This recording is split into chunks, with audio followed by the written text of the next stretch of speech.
ఈరోజు మన కర్నూలు నంద్యాల జిల్లాల్లో ఈ రెండింటికి సంబంధించిన ప్రాజెక్టు ఇది. ప్రధానమంత్రి వద్దా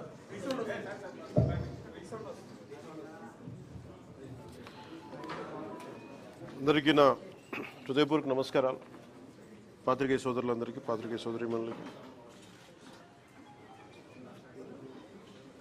ఈరోజు కర్నూలు నంద్యాల జిల్లాలోని ఈ integrated Pinapuram integrated renewable energy project విజిట్కి వచ్చాను.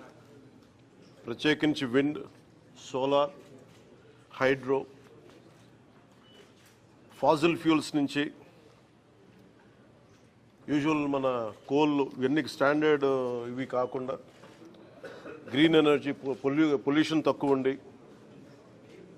పొల్యూషన్ లేకుండా ఈ ప్రపంచం మొత్తం నడుస్తూ ఉంది.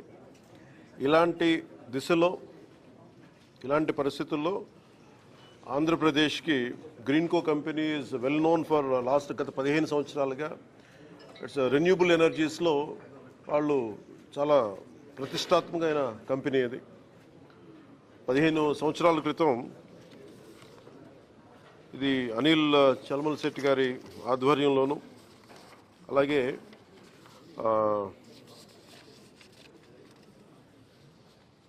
మహేష్ కొల్లి గారి ఆధ్వర్యం వారు ప్రారంభించిన కంపెనీ ఇది. ఆ తర్వాత దీంట్లో major stake holders government investment corporation చెప్పి సింగపూర్ ప్రభుత్వం, అలాగే Abu Dhabi investment authority United Arab Emirates వాళ్ళది, అలాగే ఓరెక్స్ కార్పొరేషన్ అని చెప్పి జపాన్, వీళ్ళందరూ పెట్టుబడులు పెట్టి దీన్ని ఇక్కడ దాకా తీసుకొచ్చారు. ఇది ఈ ప్రత్యేకించి గ్రీన్కో కంపెనీ చాలా world leading green energy company. ఇది వీళ్ళు ఇప్పుడు దాకా మన భారతదేశంలోనే 1,00,000 కోట్లు పెట్టుబడి పెట్టారు. 1,50,000 కోట్లు భారతదేశం మొత్తం పెట్టుబెడతా ఉన్నారు. మన రాష్ట్రంలో మటుకు 30,000 కోట్లు ఆల్రెడీ పెట్టుబడులు పెట్టారు. ఇవి కాకుండా అదనంగా ఇంకొక 20,000 కోట్లు పెట్టుబడి పెట్టబోతా ఉన్నారు. ఇప్పుడు దాకా వాళ్ళు 12,000 మందికి ఉపాధి అవకాశాలు కల్పించారు. ఇంకా అలాగే ఉపాధి ఉన్న అంటే ఒక ఉద్యోగం కంపెనీ ఇస్తే ఆ వ్యవస్థ నడవడానికి అదనంగా ఇంకొక 4 మందికి 1:4 అనే రేషియో కింద అదనంగా ఇంకో 50,000 మందికి ఉపాధి కూడా లభించగలిగింది. దీనివల్ల ముఖ్యంగా ఈ పినాపురం ప్రాజెక్టుకి దాదాపు ఇప్పుడు దాకా ఒక 10,000 కోట్లు పెట్టుబడి పెట్టారు. ఇంకొక 24 కోట్లు అడిషనల్గా ఇంకా పెట్టుబడి పెడతా ఉన్నారు. 2021లో ప్రారంభమైన ఈ ప్రాజెక్టు చాలా తొందరగా స్టార్ట్ చేసి ముందుకు తీసుకెళ్లారు. దీంట్లో నేను గవర్నమెంట్ వచ్చాక కొత్త ఎన్డీఏ ప్రభుత్వం గౌరవ ముఖ్యమంత్రి నారా చంద్రబాబు నాయుడు గారి నాయకత్వంలో ఇది వచ్చినప్పుడు దీంట్లో ఇది జరుగుతుందని తెలుసు, చాలా సంవత్సరాలుగా అందరికీ తెలుసు. కానీ ఫారెస్ట్ డిపార్ట్మెంట్లో చిన్న వైలేషన్ ఏదో జరిగింది, అది ఏదో వస్తే నాకు దాని మీద మాట్లాడితే అది యాక్చువల్ దాన్ని చూడటానికి వచ్చాను ఈ రోజున. ఇది 12,000 మెగావాట్లు అంతే కదా. ఇది ఆపరేషన్. ఈ పర్టికులర్ ప్రాజెక్ట్ ఇది దాదాపు 2,800 ఎకరాలు ప్రాజెక్ట్. ఇది పినాపురం బోత్ మన నంద్యాలలో కానీ కర్నూలు జిల్లా రెండిట్లో కలుపుకొని. దీంట్లో కంపెనీ కొన్నది దాదాపు 1,700 ఎకరాలు కంపెనీ ప్రభుత్వం నుంచి కానీ లేదంటే రైతుల దగ్గర నుంచి కానీ కొన్నవి. ఈ 2,800 ఎకరాల్లో 1,700 ఎకరాలు వాళ్ళు ఆల్రెడీ కొనేశారు.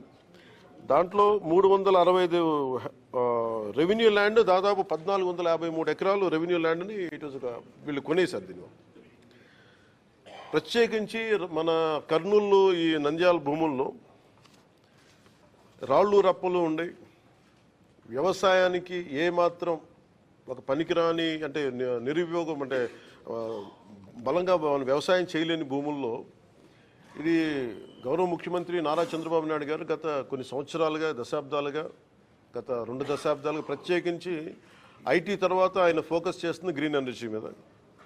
ఆ గ్రీన్ ఎనర్జీది ఆ లీడింగ్ ఆయన మొట్టమొదటిసారి 2014లో వచ్చిన, అంతకుముందు ఉన్నప్పుడు 2014 ప్రత్యేకించి గ్రీన్కో వీళ్ళు విదేశాల నుంచి వచ్చి వీళ్ళందరూ ఈ కంపెనీ వచ్చి మేము ఇలా చేస్తున్నామంటే ఆయన ఎంకరేజ్ చేశాను. దాంట్లో భాగంగానే ఈ రోజున మనం ఇంత పెట్టుబడులు వచ్చినాయి ఇక్కడ. దీనికి సంబంధించి ప్రత్యేకించి అసలు ఏముంది, నేను ఎంతసేపు బయట నుంచి చూస్తా ఉంటే ఇది ఫోటోలో చూడటం లేదంటే సైజ్ ఆఫ్ ద ప్రాజెక్ట్ నాకు తెలియదు. ఎంతసేపు వినటం వేరును చూడటం వేరు. ఇది చాలా ఒక రాష్ట్రానికే దేశానికే చాలా ప్రతిష్టాత్మకమైన ప్రాజెక్ట్. ఇది ఇండియాలో హైడ్రోనికల్ మనకి వాటర్ మనకి నీటిని వాడుకొని అలాగే గాలిని వాడుతూ అలాగే సోలార్ని వాడుతూ అన్నిటిని మిళితం చేసి ఒక ఇంటిగ్రేటెడ్ ప్రాజెక్ట్ ఇప్పటివరకు ఇండియాలో లేదు. ఫస్ట్ ఆఫ్ ఇట్స్ కైండ్ అది. ఇది ఆపరేషనల్కి వచ్చేసింది. ముఖ్యంగా గ్రీన్కో కంపెనీ వాళ్ళ హెడ్ ఉంటారు ఇప్పుడు.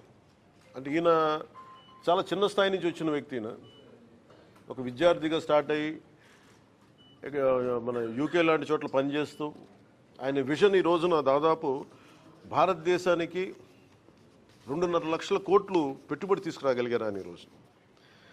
సో మేము ఇన్వెస్ట్మెంట్ ఫ్రెండ్లీ అన్న కంపెనీ అంటే ప్రభుత్వం అనే ప్రాసెస్లో ఇది ఒక మేజర్ ఒక ఇష్యూ ఏమొచ్చిందంటే 365 ఎకరాలు చిన్న ఇష్యూ ఉంది బిట్వీన్ రెవెన్యూ వాళ్ళదేను అలాగే మొత్తం ల్యాండ్ 365 హెక్టార్స్ వీళ్ళు ఆల్రెడీ ఫారెస్ట్ ల్యాండ్ కొన్నారు. సెంట్రల్ గవర్నమెంట్ పర్మిషన్ ఇచ్చింది. 365 హెక్టార్లు ఫారెస్ట్ ల్యాండ్ కొంటే దానికి నేను మొన్న రివ్యూలన్నీ చూస్తున్నప్పుడు ఫారెస్ట్ డిపార్ట్మెంట్ రివ్యూస్ చూస్తున్నప్పుడు కూడా దానికి అంటే మనం ఉదాహరణకి ఒక ప్రాజెక్ట్ కోసం నేను ఎక్కువ సంతకాలు పెట్టేది ఫారెస్ట్ డిపార్ట్మెంట్లో. ఫారెస్ట్ గుండా మన పైప్ లైన్లు వేయాలన్నా మన ఇరిగేషన్లో ఏదైనా పైప్స్ వేయాలన్నా లేదంటే ఎలక్ట్రిసిటీ వేయాలన్నా ఫారెస్ట్ డిపార్ట్మెంట్ పర్మిషన్ ఇవ్వాలి. సో ఎక్కువ సంతకాలు దాంట్లో ఉంటాయి. ఒకసారి ఇంక్లూడింగ్ గవర్నమెంట్ డిపార్ట్మెంట్ ఏదైనా సరే మేము ఒక 2 ఎకరాలు మేము ఒక చిన్నపాటి ఒక అడుగు తీసుకున్నా కానీ ఇంకో అడుగు వేరే చోట ఇవ్వాలి. ఇది చాలా ప్రత్యేకించి ఉంటుంది. అంటే కంపెన్సేటరీ యాక్ట్ ఉంటుంది. అంటే మీరు ఒక ఎకరం ఫారెస్ట్ని మేము మీకు పబ్లిక్ అవసరాలకు కానీ పారిశ్రామిక అవసరాలకు కానీ మనం ఇస్తే ఎగ్జాక్ట్ ఇంకొక 1 ఏకర్ ఫారెస్ట్ కొని ఇవ్వాలి ఇక్కడ. సో వీళ్ళు ప్రత్యేకించి 365 హెక్టార్లో ఫారెస్ట్ అవసరం ఉందనేది కేంద్ర ప్రభుత్వానికి తెలియజేసినప్పుడు ఇవన్నీ స్టేట్ల పరివ్యూ కింద రావు. ఇది కేంద్ర ప్రభుత్వం ఇవ్వాల్సినవి ఇవన్నీ. సో కేంద్ర ప్రభుత్వం ఆ రోజున 365 హెక్టార్లు వాళ్ళకి ఇచ్చారు. దానికి కాంపెన్సేటరీగా 365 హెక్టార్లు గ్రీన్కో కంపెనీ ఆల్రెడీ నెల్లూరులో వాళ్ళకి కాంపెన్సేటరీ ఫారెస్ట్ ఇచ్చారు. అది 36 కోట్లు పెట్టుబడి పెట్టి ఖర్చు పెట్టి వాళ్ళకి ఇచ్చేసారు. ల్యాండ్తో పాటు ఇంకా అదనంగా అంటే ఫారెస్టేషన్ కోసం మళ్ళీ ఒక 36 కోట్లు అదనంగా ఇచ్చారు. ఇదొకటి ఉంది. అలాగే డిస్ప్యూటెడ్ ల్యాండ్లో మనకి ఇక్కడ ఇందులో ఒక ప్రత్యేకంగా ఏమనిపించిందంటే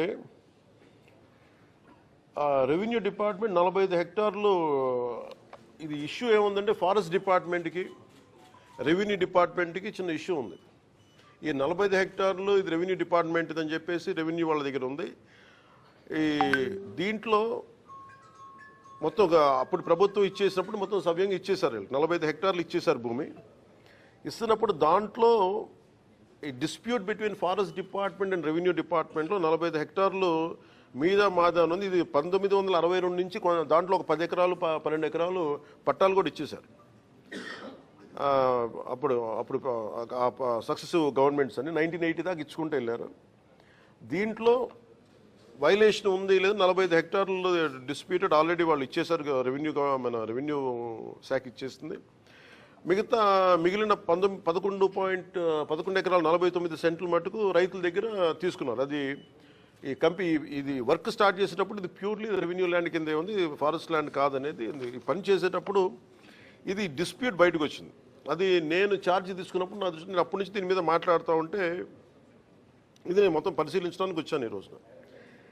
ఇది మేము ఏం తెలియజేసామంటే కేంద్ర ప్రభుత్వానికి కూడా ఇది మీరు సార్ట్అవుట్ చేయండి, ఒకసారి మీరు కూర్చోబెట్టి ప్రిన్సిపల్ సెక్రటరీ చీఫ్ సెక్రటరీ గారికి ఫారెస్ట్ అలాగే రెవెన్యూ సెక్రటరీ గారికి ఇలా కూర్చోబెట్టి మంత్రివర్గం కూడా తెలియజేసాం ఈ చిన్న డిస్ప్యూట్ ఏదైనా ఉంటే కరెక్ట్ చేయమని.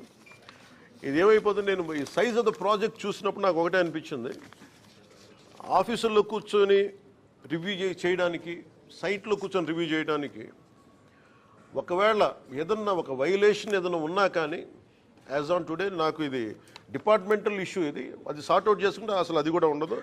బట్ నాకు అనిపించింది అంటే ఏమాత్రం ఇష్యూ లేకుండా ఈ స్థాయికి ప్రాజెక్ట్ని తీసుకురాగలిగారంటే నిజంగా they have done a commendable job. Me team చాలా అద్భుతంగా చేశారు ఇది. అంటే అంటే సైజ్ ఆఫ్ ద ప్రాజెక్ట్ అంటే నాకు మొత్తం చూస్తూ ఉంటే మనకు భారతదేశంలో ఈ స్థాయి ప్రాజెక్ట్ ఎక్కడ లేదు. అమెరికాకి ఎక్కడ వెళ్తే హూవర్డ్ డ్యామ్ చూస్తే నాకు అది ఆ స్థాయికి అనిపించింది. చాలా ఓవర్వెల్మింగ్ అనిపించింది, చాలా అద్భుతంగా చేశారనిపించింది. దట్టు షార్టెస్ట్ టైం పాసిబుల్, చాలా అత్యంత తక్కువ వ్యవధిలో చాలా అద్భుతంగా నిర్మించారు. ఇది ఇట్స్ అ గ్రేట్ వర్క్. మొత్తం అన్నీ చూశాను, మొత్తం లోపలంతా. ఇది భవిష్యత్తులో కూడా ఇందాక మన జనార్దన్ రెడ్డి గౌరవ మంత్రి జనార్దన్ రెడ్డి గారితో కూడా మాట్లాడుతూ ఇది భవిష్యత్తు మన కలెక్టర్ గారులు ఇద్దరితో మాట్లాడుతూ ఉభయ జిల్లాల కలెక్టర్ గారులతో మాట్లాడుతూ ఉంటే ఒకటే అనిపించింది, దీన్ని భవిష్యత్తులో ఇంక్లూడింగ్ ఫారెస్ట్ డిపార్ట్మెంట్తో కూడా నేను మా ఉన్నతాధికారులతో మాట్లాడి ఇది చాలా గొప్ప సైట్ సీయింగ్ ప్రాజెక్ట్ అయిపోద్ది ఇది. అలాగే ఇది చాలామంది ఒక గ్రేట్ ఎడ్యుకేషనల్ టూర్ అవుతుంది ఇది. అలాగే బోల్డంత ఎంప్లాయ్మెంట్ వస్తుంది దీనికి ఇక్కడ. సో వీటన్నిటిని మనస్ఫూర్తిగా చూసి 1-2 వైలేషన్స్ ఏమైనా ఉన్నాయి ఒకళ్ళ దృష్టిలో ఏదైనా ఇవన్నీ చేసినా కానీ సార్ట్అవుట్ చేయకపోతే ఖచ్చితంగా వీళ్ళకి సహకరించాల్సిన అవసరం ఉంది. మ్యాగ్నానిమిటీ ఆఫ్ దీన్ని ఈ ప్రాజెక్ట్ తాలూకు సైజ్ అలాంటి ప్రాజెక్ట్ ఇది.